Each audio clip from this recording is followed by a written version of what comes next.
부동산학 개론을 강의하는 강량구입니다.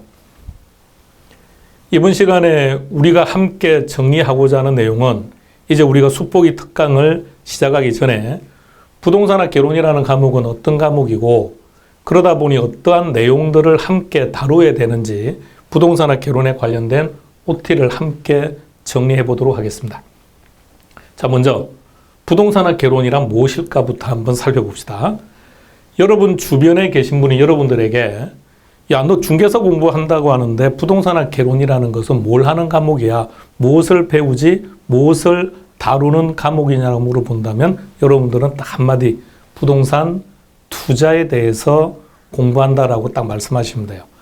그러면 우리가 투자라고 하는 것은 다양한 대상을 가지고 있는 거죠. 최근에는 음원에도 투자를 하죠. 그죠? 음악에.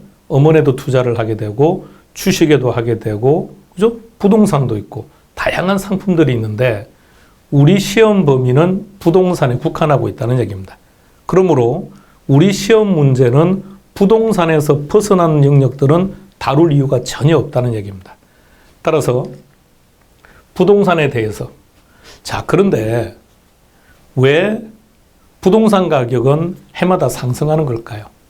어느 일정한 사유로 인해서 가격이 하락하는 상황도 생기기도 하지만 왜 장기적으로 놓고 보면 부동산 가격이 항상 이렇게 상승해 왔을까요?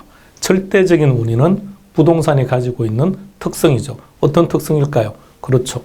부정성이라는 특성 때문에 공급량이 증가할 수 없다는 것 때문에 그렇습니다. 그러면 공급량이라고 하는 것이 한정적이죠. 아파트를 신축하려면 뭐가 있어야죠? 기본적으로 토지가 있어야죠. 근데 토지라고 하는 것은 인간이 찍어서 만들어낼 수 있는 상품이 아닌 거죠. 그러다 보니 토지의 절대량이 부족하다면 어쩔 수 없이 건축물도 절대량은 부족할 수밖에 없다는 얘기입니다. 자, 그래서 이 부동산의 특성으로 인해서 부동산 가격은 시간이 갈수록 상승하는 거죠. 이렇게 한번 생각해 봅시다. 2022년 대한민국의 부동산 가격은 어떻게 될까요? 오를까요? 내릴까요? 최근에 여러분들이 뉴스를 접하다 보면 최근에 뉴스에서 계속 나오는 얘기가 수도권의 부동산 가격이 하락하는 조짐이 보인다 이런 기사들을 보시죠. 자, 그래서 가격이 하락하면서 그러니까 이런 급매물이 시장에 놓음에도 불구하고 거래가 일어나지 않는다 그러죠. 이유가 뭘까요? 가장 근본적인 이유는 대출 규제입니다. 그러니까 정부가 대출을 규제하는 이유 중에 근본적인 목적은 시장의 수요를 감소시키고자 함이에요. 그러면 수요가 감소하게 되면 자연스럽게 공급량이 많아지죠. 자, 다시 한번 생각해 보세요. 공급이 100의 상태로서 변함이 없다고 하더라도 150이던 수요가 130이 되고 100이 되고 90이 되고 수요가 감소를 하게 되면 상대적으로 공급량은 많아질 수밖에 없죠. 그러면 가격은 떨어지는 거죠. 이게 정부가 대출을 규제하는 목적이고 그게 지금 어느 정도 현실화되고 있다는 거죠. 그런데 지금 부동산 가격이 하락을 한다든지 급매물이 나오는 것은 대출 규제가 근본적 원인이라고 보시면 됩니다. 그러므로 부동산의 가격이 하락세로 접어들었느냐라고 하는 것은 장기적인 하락세는 아닌 것 같아요. 지금 수요 공급의 논리로 따지면 우리가 다음에 여러분들에게 부동산 시장의 흐름도 한번 설명을 드려볼게요. 현실적인 부동산 시장에 관련된 것도 한번 특강 형태로서 강의를 한번 해드리겠습니다. 지금 2022년과 2023년도까지만 놓고 보면 서울은 나아가서 수도권은 근본적으로 공급량이 부족해요. 공급량이 부족한 입장이기 때문에 그렇다면 가격이 하락한다고 하는 것은 조금 지금 상황이 여의치 않을 것 같습니다. 따라서 경기 상황이 어떤지를 알려면 경제적인 지식이 필요하겠죠. 그런데 다주택을 가지고 있으니까 세부담이 많다? 그건 상식이죠. 근데 무조건 다주택을 가지고 있다고 해서 세부담이 많은 게 아니죠. 다주택을 가진 자가 주택을 다 팔고 1주택을 가졌답니다. 그러면 양도세 혜택을 보는 걸까요? 그런데 2021년부터는 다주택을 가진 자가 집을 다 팔았다고 하더라도 그 순간부터 2년간 거주를 해야죠. 따라서 그동안 거주 기간이 몇 년이든 불문하고 그 순간부터 다시 2년을 거주를 해야 되기 때문에 부동산에 투자를 할 때는 법률적인 지식도 알아야만 결론은 투자를 할 수 있다는 겁니다. 따라서 부동산학 개론이라는 과목은 이러한 모든 내용들을 다루고 있다는 거죠. 따라서 부동산학 개론에서는 크게 12개 단원을 다루게 되는데요. 자, 상식적으로 한번 생각해 보시기 바랍니다. 부동산 가격은 근본적으로 무엇이 결정할까요? 수요와 공급이겠죠. 어떤 경우나 어떤 재화나 어떤 시장이나 가격을 결정하는 것은 수요와 공급인 것이고 그것은 그 누구도 부정할 수 없는 거죠. 그런데 이렇게 한번 생각해 보시기 바랍니다. 수요와 공급의 관계 속에서 가격이 올라가기도 하고 내려가기도 하는데 최근 우리 부동산 시장은 1억 이하의 주택에 대해서 상당수의 수요가 몰리면서 가격을 급등시켜 버렸죠. 자, 그렇다면 생각해 보세요. 종전에 1억 이하의 가격을 가지고 있던 주택이라면 그 지역의 환경은 어떠했을까요? 그렇죠? 우리 서로 말하지 않더라도 알 수 있겠죠. 그런데 그 지역의 수요가 증가해서 왜 수요가 증가한 거죠? 1억 이하를 사는 경우는 다주택자가 안 된다는 거죠. 각종 혜택을 주니까요. 그럼 거기에 다주택자들이 모여서 투자를 하게 되고 또는 누구는 투기를 한 거죠. 자, 그렇게 해서 그 지역의 가격을 상승시켰습니다. 다시 말해서 수요가 공급보다 많아지니까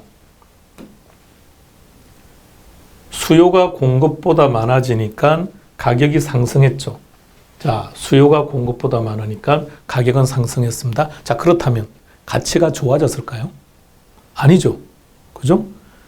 종전에 1억 이하의 가격을 가지고 있던 지역이라면 주변 환경은 썩 주거지로서 가치가 좋지는 않았다는 뜻이겠죠.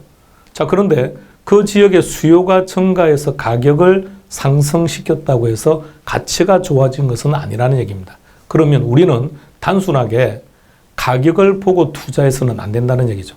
그래서 가치가 어떠한지를 파악을 해야 되는데 그 분야가 감정평가라는 파트입니다. 그래서 우리가 두 번째 다루는 파트가 감정평가입니다. 부동산은 가격과 가치의 관계를 통해서 이게 저평가되어 있는지 고평가되어 있는지를 판단하는 거죠. 이것을 근거로 우리는 투자를 할 건지 말 건지를 결정하게 되는 겁니다.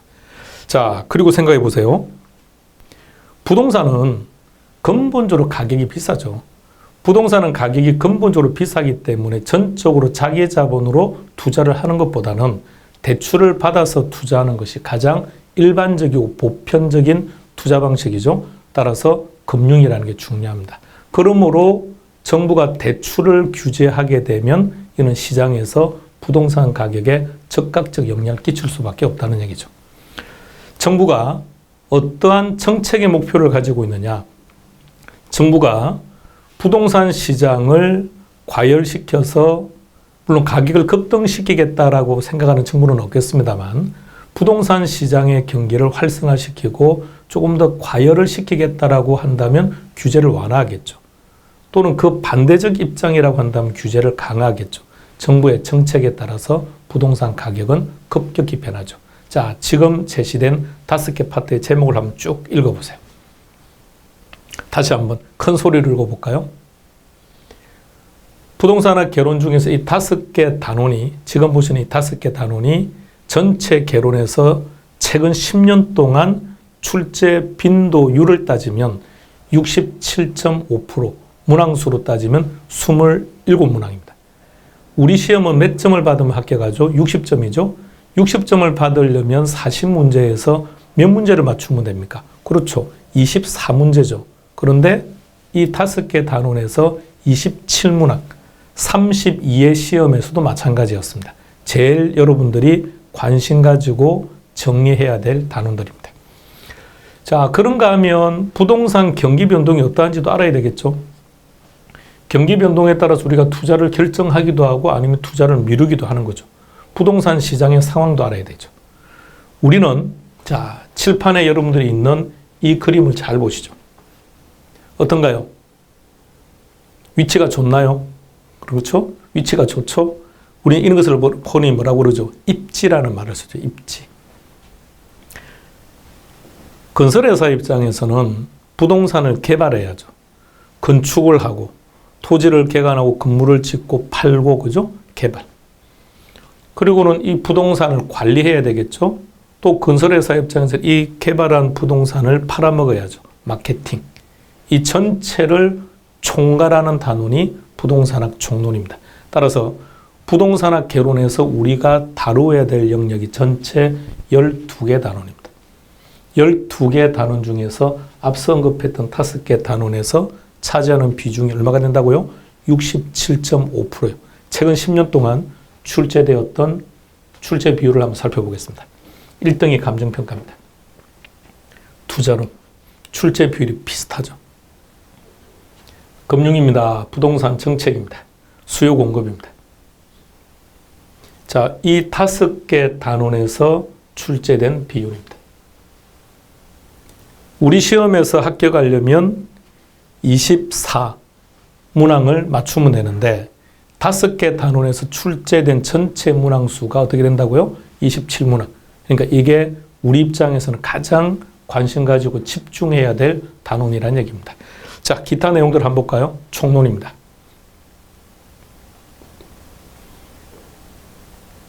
그럼 여기서 출제 빈도표를 쭉 보시면서 출제 비율이 이렇게 높다는 얘기는 출제 비율이 높다는 것은 어떤 의미를 가지고 있을 것 같습니까? 수험생 입장에서 바라볼 때 출제 비율이 높다는 얘기는 여러분들은 이렇게 표현을 합니다. 어렵다 이렇게. 불편한 파트죠. 그럼 상대적으로 이렇게 출제 비율이 낮은 파트는 여러분 입장에서 보시면 쉽다라고 느끼는 부분들입니다. 근데 표현을 약간 바꿔볼게요. 출제 비율이 높은 파트는 수험생 입장에서 보시면 학습해야 될 내용이 많다는 뜻입니다. 반면에 출제 비율이 낮다는 얘기는 수험생 입장에서 볼 때 학습해야 될 양이 적다는 거죠. 따라서 출제 빈도가 낮은 파트들은 상대적으로 우리가 학습을 해야 될 범위가 좁기 때문에 어떤 면에서 본다면 점수 받기가 용이하다는 얘기죠. 그죠? 그렇다면 이 부분에서는 한 문제가 출제된다고 하더라도 당연히 정리를 해두는 게 합격을 한다는 기준으로 볼 때는 좋다는 얘기입니다. 그러나 어쩔 수 없이 5개 단원에 집중할 수밖에 없다는 것. 자, 부동산학 개론이라는 것이 어떤 과목이며 12개 단원을 도출했고 그 12개 단원의 출제 비율까지 한번 정리해 봤습니다. 자, 그러면 우리가 단기간에 우리는 2022년 33회 시험을 준비하는 거죠. 그럼 우리 입장에서 단기간에 합격하려면 어떻게 학습하는 게 좋을까? 이 방법을 한번 정의하겠습니다. 그리고 앞으로 우리가 진도를 나갈 때는 별도의 OT 과정을 안 할 겁니다. 이 OT가 전체 OT예요. 그래서 앞으로 여러분들이 모의고사를 보고 때로는 시험 공부를 하는 동안에 슬럼프가 오기도 하고 야, 내가 정말 이걸 해야 될까 말아야 될까 고민스러울 때마다 이 OT를 꼭 보시기 바랍니다. 이 OT가 우리가 앞으로 시험 치는 그날까지 걸어가는 방향타가 될 겁니다. 그리고 이 방법대로 여러분들이 학습해 주시면 상대적으로 마음고생도 적게 몸도 상대적으로 적게 고생하면서 합격할 수 있을 겁니다. 자, 들어가 보겠습니다. 자, 첫 번째. 우리가 시험 준비하는 이 기간 동안 철저하게 여러분들은 모든 삶을 시험용으로 사고하시기 바랍니다. 그리고 제발 공부하지 마시기 바랍니다. 제발 열심히 좀 하지 마시기 바랍니다. 오로지 여러분들은 그렇죠. 시험 준비하시기 바랍니다. 그래야 합격해요. 우리가 초등학교 때부터 대학을 졸업할 때까지 선생님으로부터 공부를 하는 것과 시험 준비를 하는 것이 뭐가 다른지를 정확하게 교육을 받은 적이 별로 없습니다. 그래서 공부를 하는 것과 시험 준비를 하는 것은 분명히 다른 건데도 불구하고 우리는 늘 공부한다는 말을 쓰지 시험 준비한다는 용어를 잘 안 쓰죠. 그리고 강양구 또한 강의를 하면서 경험을 한 겁니다. 아, 이 공부를 하는 것과 시험 준비를 하는 것 분명히 다른 거구나. 예전에 제가 고시 공부할 때 이 사실을 알았더라면 지금 다른 데서 다른 일을 하고 있을 것 같은데 말입니다. 자, 분명히 다른 거예요. 철저하게 시험 준비를 하셔야 됩니다. 그리고 답을 찾을 때는 반드시 직관적으로 찾아야 돼요. 다시 말하면 시험장에서 여러분들이 시험 문제를 풀 때는 어떤 경우에도 지문을 해석해서는 안 돼요. 직관적으로 답을 찾아야만 정확하게 정답을 찾을 수 있다는 얘기입니다. 그리고 나서 반복, 반복, 또 반복. 그게 최선의 방법입니다. 자, 두 번째요. 보통의 수험생들이 말입니다. 선생님들이 강의를 하면 그렇지 고개를 끄덕끄덕 해요. 그렇지. 그러니까 그러한 결과가 도출되지. 자, 그리고는 집을 가요. 그리고 나중에 문제를 보면 답은 전혀 못 찾아요. 왜? 시험 준비를 한 게 아니거든요. 선생님이 어떤 내용을 강의를 하고 나면 결론 여러분들은 뭘 물어봐야 되느냐? 좋아. 자, 거기까지 좋은데 그래서 무엇이 어떻게 출제되는지를 물어봐야죠. 막연하게 학습을 하는 것이 아니라. 자, 예를 들어 보겠습니다.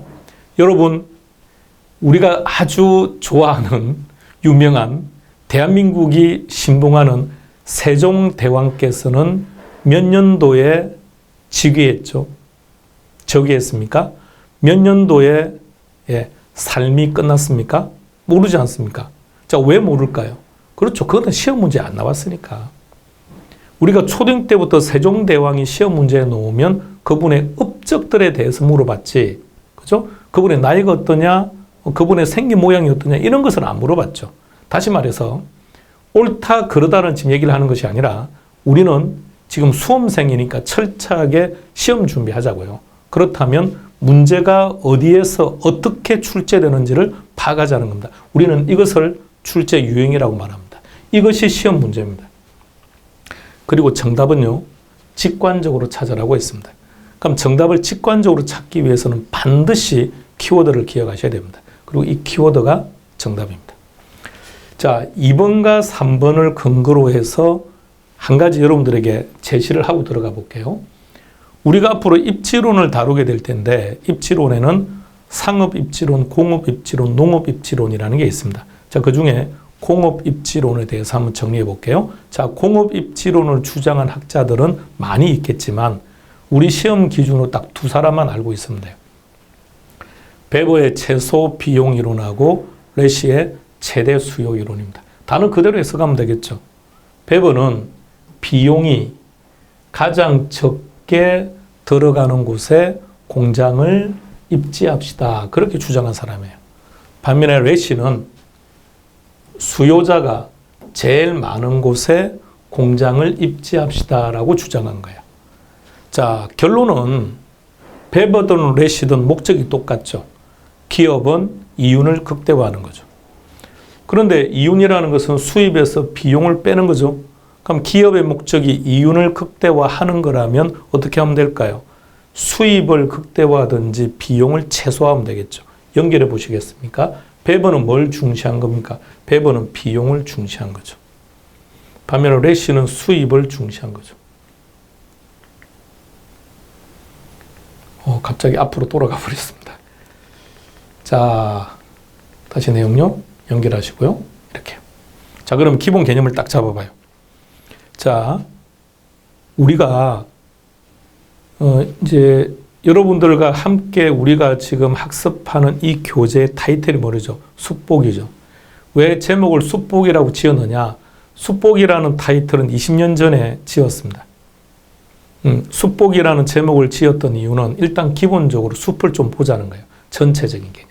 그러니까 베버의 최소 비용 이론을 디테일하게 들어가서 아는 것도 중요합니다만 먼저 공업 입지에는 베버와 레시가 있는데 베버는 무엇을 중시했고 레시는 무엇을 중시했다. 이게 출제 유형인 거죠. 예. 그럼 키워드는 뭘까요? 한 사람은 비용이죠. 한 사람은 뭘까요? 수익입니다. 그러니까 다시 말하면 수요자들이 많은 곳, 수요자들이 존재하는 공간이 어디죠? 시장이죠. 따라서 레시는 시장 확대 가능성을 주장해요. 그래서 레시에서 키워드는 시장 확대 가능성이고 베버에서는 비용 최소화죠. 그리고 32의 기출문제입니다. 답 찾아보시겠습니까? 그죠? 5초면 탁 튀어나오는 거죠. 무슨 말인지는 모르겠지만 운송비, 비용이죠. 비용. 그 다음에 운송비, 노동비, 비용. 전부 다 비용을 이야기하고 있죠. 그러면 밑에 아래 나와 있는 내용들 중에서 비용에 해당되는 것 어떤 건가요? 예, 배부의 최소 비용 이래야 됩니다. 그래서 다시 어떤 내용을 학습할 때는 그게 어떤 과목이든 상관없습니다. 어떤 내용을 학습할 때는 여러분들 자녀분하고도 대화할 때도 마찬가지예요. 혹시 여러분들의 자녀분들이 학생들이 있다면 초중고를 다니고 있다면 물어보세요. 서로 대화도 한번 해보고 제 강의를 같이 보면서 야, 너 어떻게 생각해? 이렇게 대화도 한번 해보고요. 그러니까 공부하는 방법론을 좀 찾아가 보자는 얘기죠. 단순하게 어떤 내용을 학습하는 게 중요한 게 아니고요. 자, 그래서 거기에서는 시험 문제가 무엇이 출제되고 그럼 그 내용에서 키워드는 뭐야? 이걸 알아야죠. 자, 그리고 가급적이면 전체 흐름을 먼저 보고 난 다음에 개별적인 하나하나로 들어가야 돼요. 숲을 보고 난 후에 나무를 봐야 된다는 얘기입니다. 자, 네 번째 들어갑니다. 여러분들이 시험 문제 출제하는 거 아니죠? 강량구가 시험 문제 출제하는 거 아니죠? 그러면 강량구는 어떻게 강의해야 되느냐? 강량구가 알고 있는 지식을 여러분들의 뽐내는 강의, 그딴 강의는 필요 없는 강의예요. 그렇죠?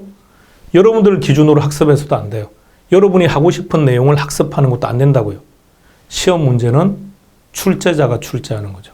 그렇다면 출제자 입장에서 사고하고 출제자 입장에서 판단하고 출제자 입장에서 무엇이 중요한지를 바라봐야죠. 자, 이렇게 말했더니 수험생분들이 이렇게 말합니다. 그러면 만약에 내가 출제한다면 나는 이렇게 출제할 거야. 아니죠. 여러분들은 출제자가 아니에요. 여러분들은 수험생이에요. 그러니까 내가 출제자라면 이런 전제를 하시면 안 돼요. 그건 출제자 입장에서 바라본 게 아니죠. 그들이 어떻게 생각하는지를 생각해야죠. 자, 그렇다면 출제자가 어떤 생각을 하고 있는지 그들이 무엇이 중요하다고 생각하고 있는지 우리가 어떻게 알 수 있죠? 그렇죠. 그래서 우리가 기출문제를 보자는 거죠. 그래서 모든 시험에서 기출문제는 바이블이 된다는 얘기입니다. 이렇게 한번 생각해 보십시오. 우리 시험을 주관하는 측이 산업인력관리공단이죠. 그러면 산업인력관리공단에서 어느 날 여러분들에게 공인중개사 부동산학개론 출제를 해달라고 출제 의뢰가 들어왔다고 전제합시다. 그럼 여러분들은 어떻게 출제하실 겁니까? 강량구에게 출제 의뢰가 들어왔다면 그럼 강량구는 어떻게 출제할까요? 그렇죠. 먼저 기출문제를 봐야죠. 그동안 어떤 문제가 출제가 되었고 어떻게 출제되어 왔는지를 먼저 분석을 해야 거기에 맞춰 출제를 하겠죠. 공인중개사 부동산학개론을 강의하려고 하는 어느 사람이 있습니다. 그러면 그가 공인중개사 강의를 하려면 제일 먼저 뭐부터 봐야 될까요? 시중에 있는 부동산학 개론책을 사서 그 개론책을 학습하고 복습하고 정리한다? 전혀 의미 없어요. 기출문제를 먼저 봐야죠. 기출문제를 보고 기출문제를 분석하고 분류하고 이런 것들이 중요한 거구나. 여기서는 이런 것을 물어보는 거구나. 이걸 알아야죠. 그래야 그것을 근거로 해서 강의를 하는 거죠. 따라서 기출문제는 누구 입장에서나 바이블이 된다는 얘기입니다. 자, 5번 크게 같이 읽어볼까요? 시작. 여러분, 수험생 여러분, 우리 식구 여러분, 여러분들은 이해가 중요하다고 생각합니까? 암기가 중요하다고 생각합니까? 특히 학력고사 세대요. 학력고사 세대의 99%는 이해가 중요하다고 말을 합니다. 아니, 틀린 건 아니죠. 그리고 혹자는 이렇게 말하죠. 이해를 하면 암기가 편하답니다. 왜 그런 생각을 할까요? 암기를 하면 이해가 편하지는 않을까요? 자, 그러니까 강량구는 학부에서는 회계학을 전공했습니다. 그리고 대학원 가면서 경영학을 전공했는데요. 제가 전공한 내용들이 경제입니다. 그러다 보니까 상당히 논리적인 학문을 공부했습니다. 논리적인 학문들을 석사과정까지 공부를 하다 보니 자연스럽게 논리적인 마인드를 가지게 되고 무엇인가를 설명할 때도 논리적인 설명을 하게 돼요. 그래서 강의도 당연히 논리적으로 강의를 했죠. 자, 그런데 문제는 말입니다. 논리적으로 강의를 했더니 강량구 수업을 듣는 분들이 합격하기까지 시간이 오래 걸리더라는 거죠. 그것을 강의를 몇 회 하고 난 다음에 느낀 거예요. 아, 이렇게 강의해서는 안 되겠구나라는 것을 스스로 느꼈어요. 왜? 수업 시간에는 알아듣겠다고 하고 강의 좋다고 하고 마음에 든다고 하고 너 강의 잘한다고 말을 하시는 분들이 시험 치러 가서 합격을 못하고 와요. 그건 잘못한 거죠. 예. 시험을 보신 분들의 잘못함도 있지만 강의가 결론적으로는 올바른 방향을 제시하지 못했다고 느끼기 때문에 그때부터 강의가 점점 바뀌어 온 겁니다. 그래서 오늘날 이렇게 된 거고 앞으로 강의는 더 변하겠죠. 앞으로 강의를 30년 정도 더 할 생각입니다. 30년 이상 더 하겠네요. 제가 지금 29세니까 저 한 80살까지 강의할 생각이거든요. 그럼 한 50년 정도 강의를 더 할 생각입니다. 강의는 항상 변해 있을 겁니다. 여러분들이 올해 이제 합격을 하시고 33회 시험에 합격을 하시고 한 36회, 7회 정도의 제 동영상을 우연히 보게 되면 또 강의가 엄청 또 변해 있을 거예요. 해마다 끝없이 변화할 겁니다. 자, 이해가 중요하냐, 암기가 중요하냐, 뭐가 중요한지는 모르겠습니다. 그러나 강량구의 기본적인 마인드는 이해 중심이었습니다. 그러나 강의를 하다 보니 이해가 중요한 게 아닌 것 같아요. 결론은 암기예요. 자, 그런데 수험생 입장에서는 어떻게 하는 게 제일 좋으냐? 제시한 그대로입니다. 이해할 것은 이해하셔야 돼요. 암기할 것은 암기하셔야 돼요. 어떤 의미냐? 시험 문제가 이렇게 출제가 됩니다. 다음 중 시장 실패 원인 아닌 것 찾아라 이렇게 나와요. 이건 뭘 물어본 거죠? 그렇죠. 암기를 물어본 거죠. 근데 그 내용을 이해하겠다고 덤빈다면 시간과 노력으로 인해 스스로 지쳐버리죠. 그러니까 암기만 하면 되는 파트는 암기를 하고 반복해야죠. 이해를 해야 되는 파트는 철저하게 이해를 하셔야죠. 왜? 시험 문제가 과정을 물어보기 때문에. 왜 그렇냐라고 물어봐요. 그럼 이해해야죠. 결과를 물어봅니다. 그것은 암기해야죠. 자, 마지막 6번째 여러분들이 강조하고 하고자 하는 내용입니다. 위의 내용하고는 컬러가 좀 다르죠.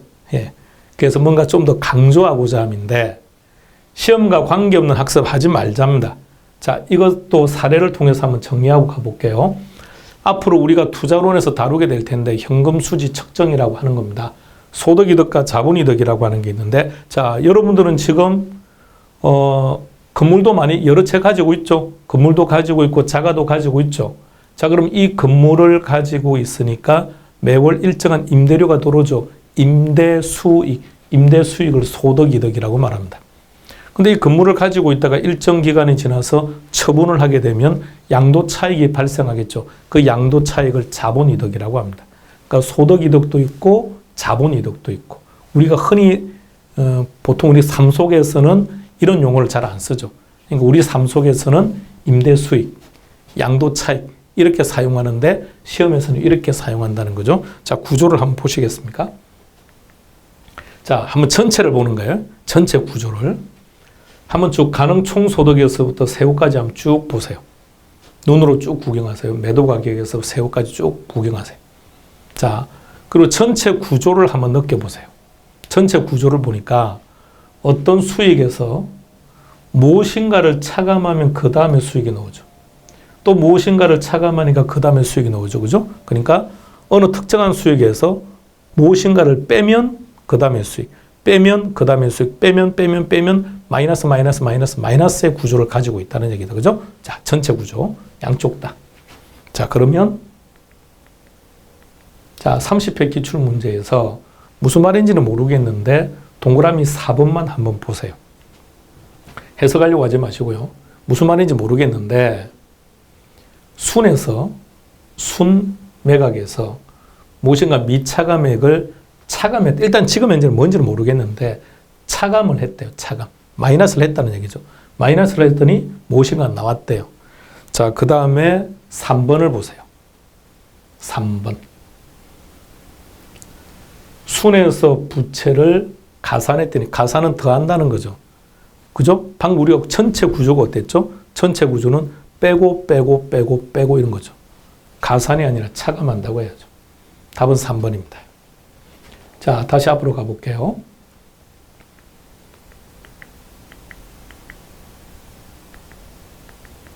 자, 다시 전체 구조를 보세요. 전체 구조를 보면 마이너스 마이너스 마이너스 항목인데 유일하게 플러스하는 게 딱 하나가 있습니다. 기타 소득. 기타 소득 하나만 딱 기억해 두셔야 돼요. 이게 자꾸 앞으로 넘어가네요.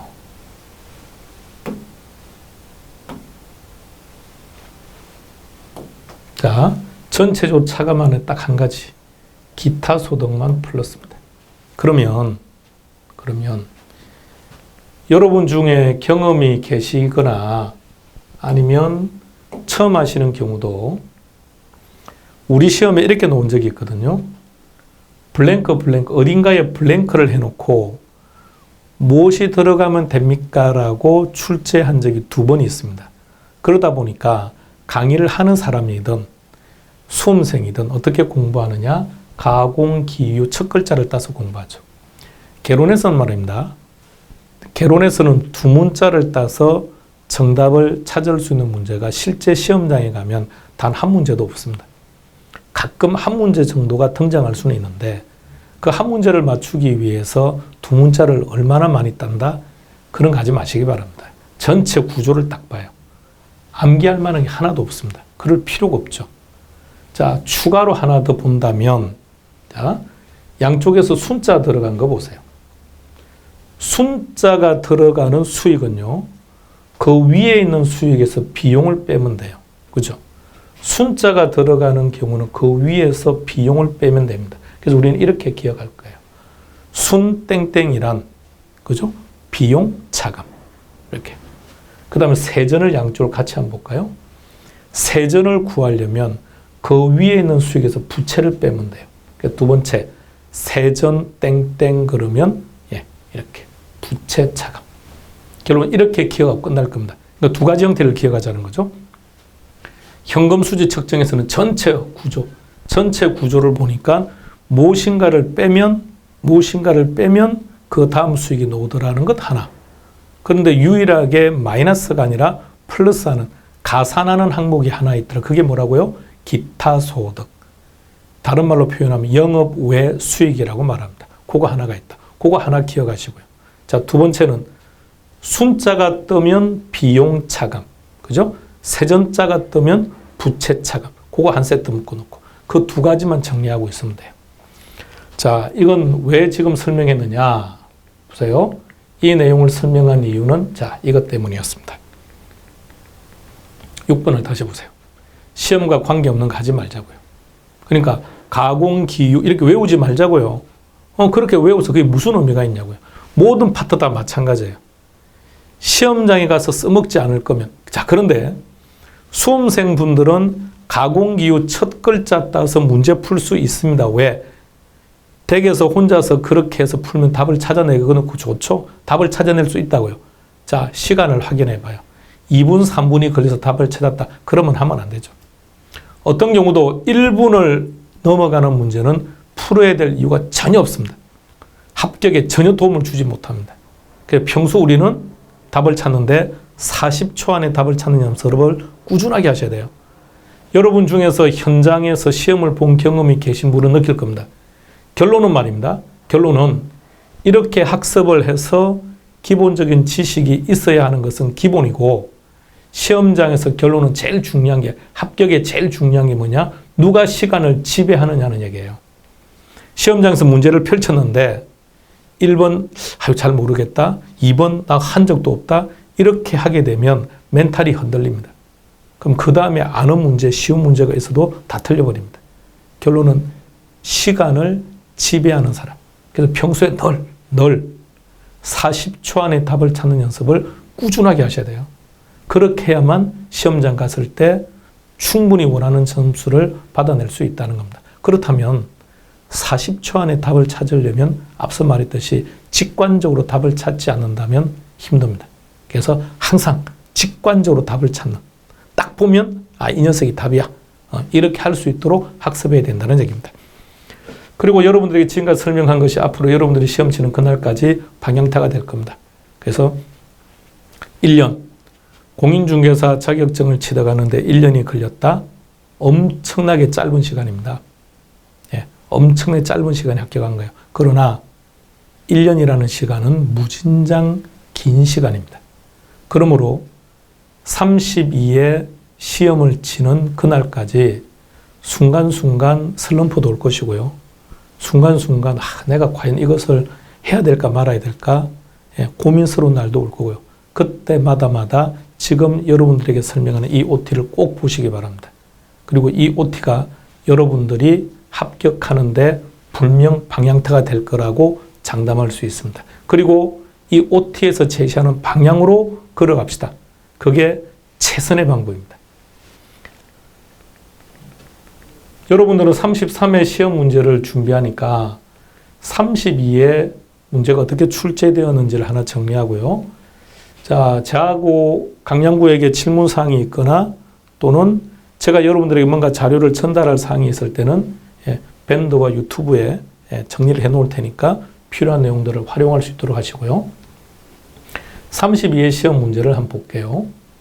자, 출제 영역은 지금 개로는 전체 12개 단원이라 그랬죠. 12개 단원인데 우리 시험을 주최하는 측에서 개로는 표준 목차라는 것을 만들었습니다. 그래서 이렇게 만들었는데 표준 목차 기준으로 보면 이렇게 출제가 되었습니다. 그 강로는 크게 이렇게 6가지로 구분합니다. 부동산 경제론 안에는 수요 공급하고 부동산 시장이라는 2개 단원이 들어가거든요. 그 중에 수요 공급에서 올해 32회 시험에서 5문제가 나왔습니다. 부동산 정책 4문제, 부동산 투자 6문제, 금융 6개, 감정평가 6개. 그럼 5개 단원의 숫자를 한번 합쳐보세요. 27문제가 되죠.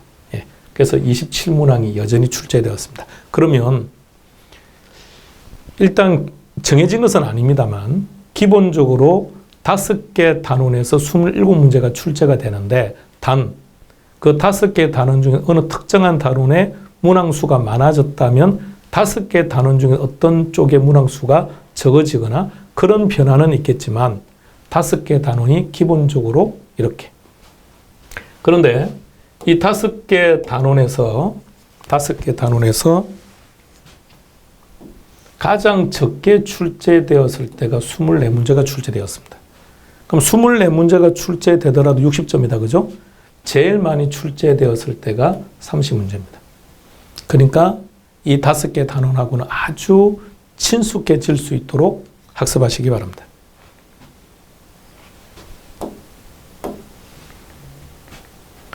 출제 분석을 한번 볼게요. 자, 계산 문제가 10문제가 나왔습니다. 거미집 이론이라는 게 출제가 되었는데요. 거미집 이론은 계산 문제라고 할 수는 없는데 거기 나오는 숫자를 가지고 기울기를 계산을 하려고 하다 보면 숫자가 이렇게 움직여야 돼요. 그것도 계산 문제라고 전제했을 때 전체 10문제가 출제가 되었습니다. 최근 10년 기준으로 볼 때 계산 문제가 10년 기준으로 볼 때 7문제가 출제가 되었거든요. 7문제. 그런데 이번에는 32회 때는 10문제가 나왔습니다. 앞으로는 이 정도의 숫자는 유지될 것 같습니다. 여러분들은 상대평가 얘기를 이미 지금 알고 계신 거죠. 자, 국토부는 우리는 다른 얘기는 듣지 맙시다. 공식적인 그들의 팩트에 대해서만 우리는 체크하면 되니까 국토부가 공식적으로 2가지 표현을 했습니다. 정확한 날짜를 제가 기억하지는 못했는데요. 한 3개월 전쯤에 국토부는 이렇게 말을 했습니다. 정부는 상대평가를 원하지 않는다. 공인중개사 시장이 공인중개사 과다 배출됨으로 인해서 공인중개사 시장이 과열되고 있음에 대해서는 동의한다. 인정한다. 그래서 수급 조절을 하겠다. 난이도 조절을 통해서 수급 조절은 하겠지만 상대평가로 가는 것에 대해서 정부는 원하지 않는다고 했습니다. 자, 그런데 그로부터 2달이 지나서 정부는 입장이 싹 바뀝니다. 왜 바뀌었냐면 여러분들도 알다시피 공인중개사 수수료 요율이 낮아져 버렸죠. 협회가 얼마나 크게 반발합니까? 당장 공인중개사 입장에서는 수입이 주는 일인데요. 자, 그래서 공인중개사 수수료 요율을 낮추는 대신 공인중개사 그동안 희망했던 상대평가를 받겠다고 정부가 말을 한 거죠. 그래서 국토부는 상대평가로 전환하겠다라고 얘기했고요. 그래서 당장 전환하는 것이 아니라 이것을 외주를 주고 또 외주의 데이터 결과를 좀 더 분석해서 하겠다라고 했습니다. 그러니까 지금 여러분들하고는 아무런 상관이 없어요. 우리하고는 아무런 상관이 없습니다. 자, 그러나 32회 시험부터 보면 31회 때보다는 난이도가 업되었습니다. 이제 국토부가 말했던 것처럼 상대평가로 가지 않는다고 하더라도 난이도 조절을 통해서 얼마든지 숫자 조절이 가능하다고 했으니 이제 그렇게 가는 것 같아요. 그렇다면 개론에서는 난이도가 높아지면 가장 간단한 방법은요, 계산 문제, 문항 수만 조절하면 돼요. 그래서 10문제는 앞으로도 아마 좀 더 꾸준하게 이어질 것 같습니다. 자, 난이도를 따지면 이렇게 상중하를 봤을 때 이렇게 출제가 되었습니다. 일반적으로 보면 상중하는 3대 4대 3으로 출제하고 있습니다. 그런데 난이도가 하는 뭐고 상은 뭐냐? 뭔 근거로 그렇게 구분했느냐? 자, 하급이라는 말은 쉽다, 상급이라는 말은 어렵다, 그런 뜻 아닙니다. 자, 다시 한번 질문 드려볼게요. 다음 중 부동산 시장이 실패하는 원인이 아닌 것 찾아라. 이는 뭘 물어보는 거죠? 암기 유무를 물어봐요. 수험생이 그 내용을 암기하고 있는지 아닌지를 물어보는 시험 문제는 학급입니다. 이건 쉬운 걸까요? 어려운 걸까요? 아니, 암기를 하고 있어야 된다니까요. 그럼 암기를 못하고 있으면 답을 못 찾는 거 아닙니까? 그러니까 쉽다는 의미가 아니죠.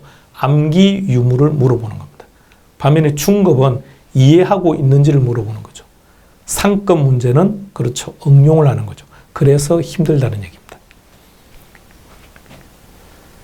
그러면 이제 우리가 33회 대비 학습 방법을 어떻게 할 거냐. 이미 우리가 다 설명을 드린 거고요. 기출문제 근거에 다시 한번 여러분들이 한번 읽어보시기 바랍니다. 여러분들 이미 알고 있듯이 앞으로 여러분들과 수보기 특강을 통해서 진행할 때마다 매 순간순간 기출문제를 보여드리고 답을 찾는 방법을 제시할 겁니다. 기출문제가 어떤 시험에서나 바이블이라고 했습니다. 당연하겠죠? 옳은 지문으로 출제됐다면 그 다음에는 틀린 지문으로 서로 이렇게 갔다 왔다. 자, 그러면 학습 범위는 어떻게 할 거냐? 당연히 기출문제죠. 자, 보세요. 근데 말입니다. 여러분들이 기출문제를 정확하게 분석하고 학습해서 100% 나의 것으로 해석을 해서 시험 보러 갔다? 40점까지는 무난합니다. 그러나 그 이상을 받아내기는 어렵습니다. 왜? 출제자는 어떤 출제자가 출제를 하든 종전에 출제되었던 문제와 동일하게 출제하지는 않기 때문에. 자, 그렇다면 우리는 어떻게 해야 되느냐? 자, 특정한 출제 범위에서 한 단계 내지는 두 단계 정도만 조금 더 확장시켜서 학습하면 돼요. 더 나가면 더 안전한데 그러면 학습 범위가 너무 넓어지니까요. 그래서 제가 강의를 하면서 준비를 해보니 한 단계, 두 단계 정도, 어떤 영역은 한 단계만, 어떤 영역은 한 두 단계까지만 학습 범위를 넓히니까 그 해놓는 시험 문제는 거의 95%까지는 충분히 해결 가능합니다. 이렇게 한 단계 또는 두 단계까지만 더 확장시켜서 강의하는 거죠. 그래서 강량군은 그렇게 강의할 거라고요. 철저하게 기출문제를 기본 베이스로 해서 거기서 한 단계 내 두 단계 정도 더, 그리고 철저하게 출제 유형과 키워드를 설명할 테니까 여러분들은 거기에 맞춰서 학습하시고요. 자, 그렇게 해서 특정한 내용이 어떻게 흘러가는지, 여기서는 무엇이 시험 문제고 답은 어떻게 찾는 것인지 확실하게 파악되었다면 그 다음부터는 반복, 또 반복, 또 반복. 여러분은 어떤가요? 세 번째, 반복하는 거 이거 쉬워요? 어려워요? 무진장 어려운 겁니다. 그렇다고 하더라도 반드시 반복하셔야 됩니다. 자, 스페셜 에듀의 학습 전략을 조금 정리해 하겠습니다. 자, 제목 한번 볼까요? 이론은 원스톱으로요. 공인중개사 학원가를 보면 2달 과정으로 진행을 하고 있습니다. 오프라인에서요. 그러다 보니 처음에는 입문 과정을 하고 뭐 기본 과정을 하고 이렇게 진행하다가 심화 과정을 또 하게 되고 이렇게 하는데 실제 큰 의미가 없습니다. 그래서 이론 과정 원스톱으로 수보기를 가지고 모든 이론을 일시에 정리하는 걸로 하겠습니다. 그렇게 하면 여러분들은 수험 기간이 그만큼 단축될 거고요. 그리고 나서 원 사이클을 쭉 보시고 난 다음에 그 다음에 내가 취약한 부분을 좀 더 집중적으로 학습하시는 게 좋습니다. 자, 그리고 특강은 필요한 부분을 프린트로 하겠다라고 했는데, 자, 기본적으로 스페셜 에듀에서는 어떻게 진행할 거냐면 숫보기를 가지고 전체 강의를 진행할 거예요. 그리고 그 강의만 여러분들이 정확하게 나의 것으로 만든다면 당연히 합격이죠. 개론 90점까지 가능하다고 생각합니다. 내심에는 97.5점까지는 가능하다고 생각해요. 32회 때 혹시 시험 보신 분이 있다면 불민하는 입증을 했으니까요. 충분히 가능합니다. 자, 그런데 이제 그 중에 특정하게 중요한 부분들은 특강 형태로 진행할 텐데요. 별도의 교재를 만들지는 않을 겁니다. 그건 프린트물로 할 거예요. 그럼 여러분들이 프린트를 출력받아서 그 강의를 볼 수 있는 그런 형태로 진행할 겁니다. 이런 부분을요.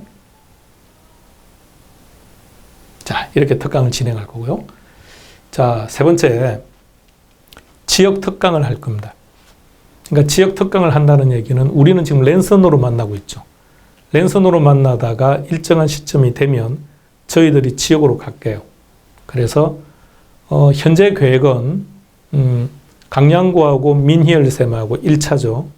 1차 쌤이 한 세트. 또 2차에는 네 명의 선생님이 있으니 거기서 또 다르게 조합을 해서 두 팀으로 나누면 전체 세 팀이 되죠. 그러니까 이 세 팀이 한 팀은 광주 가고 한 팀은 부산 가고 한 팀은 제주도 가고 또 바꿔서 가고 이렇게 해서 전국 강의를 할 생각입니다. 일단 2월 달에는 2월 달부터 시작을 할 생각입니다. 2월 달에 시작을 할 생각이고요. 지금 전국을 보니까 스터디 카페가 아주 잘 되어 있는 것 같아요. 비용까지 정확하게 파악을 해보지는 않았습니다만, 강의를 이제 몇 분이 들어간다라고만 거기에 이야기를 하면 그분들이 수용될 수 있는 공간을 대관해 주는 거죠. 그리고 PPT로 강의합니다라고 얘기를 하면 PPT로 강의할 수 있는 환경을 만들어 줍니다. 그러면 저는 PPT 강의할 수 있는 자료만 가지고 가서 그 컴퓨터와 연결시켜서 여러분들에게 PPT 형태로 강의하는 거죠. 그래서 계획은 이렇게 생각하고 있습니다. 랜선으로 우리가 이렇게 만나다가 날짜를 정해서 특정한 지역으로 갈 거예요. 그래서 1교시는 먼저 여러분들한테 질문을 먼저 좀 받을 겁니다. 혼자서 학습을 했던 내용들 중 좀 궁금했던 부분들 질문 받고 대답하고 이렇게 해서 해소하고요. 그 다음에는 일정에 잡혀 있던 내용을 가지고 강의하는 걸로요. 지역을 순회하면서 강의할 때는 전 범위를 한꺼번에 하는 거 이거 의미 없습니다. 그래서 미리 어떤 내용을 하겠다. 수요 공급의 탄력성을 하겠습니다. 주택정책, 조세정책을 하겠습니다. 투자론에서 어떤 파트를 하겠습니다라고 미리 딱 공지를 할게요. 공지를 하면 그 강의를 듣고 싶다라고 한다면 스페셜 에듀에다 미리 수강 신청을 하시고 그러면 이제 미리 숫자 파악이 돼야 그게 맞는 대관을 할 테니까요. 자, 그렇게 해서 전국을 다니면서 강의를 하려고 합니다. 그게 2월 달부터요. 이렇게 생각을 한 이유가 코로나로 인해서 우리가 생각했던 것보다 온라인 중심으로의 흐름이 너무도 급하게 변해버렸습니다. 이제 오프라인은 앞으로 의미가 없을 것 같아요. 그래서 오프라인 강의는 점점 줄이고 있습니다. 그래서 오프라인 강의는 점점 안 하고요. 온라인 강의 중심으로 할 생각입니다. 그리고 온라인으로만 강의를 하다 보니까 온라인으로 지금 물론 제가 오프라인 강의도 하고 있습니다만 온라인 강의를 중심으로 하다 보니까 랜선으로만 만날 뿐이지 사람을 직접 면대면을 못하니까 그럼 거기서 오는 문제점이 있죠. 그 문제점을 보완하는 방법이 뭐가 있을까? 그렇다면 가자. 그 지역이 어디가 되든 가자. 그래서 지역 강의를 하기로 선생님들과도 합의했고 스페셜 에듀 측과도 합의가 되었습니다. 그래서 이렇게 앞으로 여러분들을 만나면서 진행하도록 하겠습니다. 저희들이 제시하는 이 방법대로 여러분들이 학습을 하시고 그리고 궁금한 게 있으면 질문을 하시고요. 이렇게 해서 우리 1년 만에 단기간에 합격합시다. 이제 다음 시간에는 정규 수업 시간에서 뵙도록 하겠습니다. 수고했습니다.